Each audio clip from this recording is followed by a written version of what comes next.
മൻസൂറേ, ഇജ്ജ് നാട്ടിൽ പോവാൻ ടിക്കറ്റ് എടുത്താ? ഇജി കായില്ലാത്തടത്ത് കണ്ടമാനം സാധനം വാങ്ങണ്ടട്ടാ. ഇജൊരു 2-3 ഈത്തപ്പന തജ്ജ് തോളിൽ വെച്ചുകാണ്ട് കുടിക്ക് പോയിക്കോ. എന്നാ രണ്ടൊന്നും ഓകാരാണ്. ഈ പോക്കിന് ഇങ്ങനെ ഈത്തപ്പായം പറഞ്ഞ് പെട്ടിയിൽ കെട്ടി ബാറാക്കിയാണ്ട് കുടിക്ക് കൊണ്ടുപോകേണ്ട ആവശ്യമില്ല. 2 കൊല്ലം കച്ചുമ്പോത്തിന് അവിടെ കായ്ച്ചോളൂ. ആ ജാതി ചൂടാണ് നാട്ടിലിപ്പോ. ഇജിട്ട് തിരിച്ചു വരുമ്പോ ഓരോറ നെല്ല് ഏറ്റിങ്ങോട്ട് പോന്നോണ്ടു നമുക്കവിടെ ബതച്ച് പൂട്ടി ഊർന്നുകാണ്ടേ നാറ് പറിച്ച് നട. അതേപ്പോ നടക്കുള്ളൂ.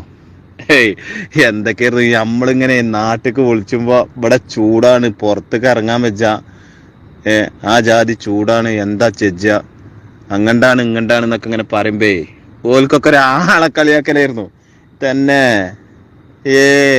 അത് ശരി, ചൂടുണ്ടാ, എന്താ പാട്? ഓൽക്ക് ഒരു ബെരയും പിരി ഉണ്ടായിരുന്നില്ല. ഇപ്പൊ നാട്ടിൽ കിടന്ന് കണ്ട് ചാക്രാന്തം വലിച്ചാണ് സകലെണ്ണം. കിടന്നുറങ്ങാൻ പറ്റ, ആകെ ചൂടുകൊരു പൊന്തിയിട്ട് കുടിച്ചാൻ വെള്ളമില്ല, അണ്ണാക്ക് പാരാൻ വെള്ളമില്ല, ഇരുപിരി കൊള്ളാണ്, മഴ പെജ്ജണില്ല. ഇപ്പൊ ഇവിടെ മഴ ബുത്താണ്ട് അറിയണില്ല. ആഴ്ചയിൽ മഴയാണ്. നാട്ടിന് മഴ പോയിട്ട് ഒരു കാർമയം കൂടി ഒരു കാറ്റും കൂടി തണുത്ത് അടിച്ചണില്ല. ഓൾക്ക് ചാത അറിയാൻ നന്നു ഒന്നാണ്ട് ചാത.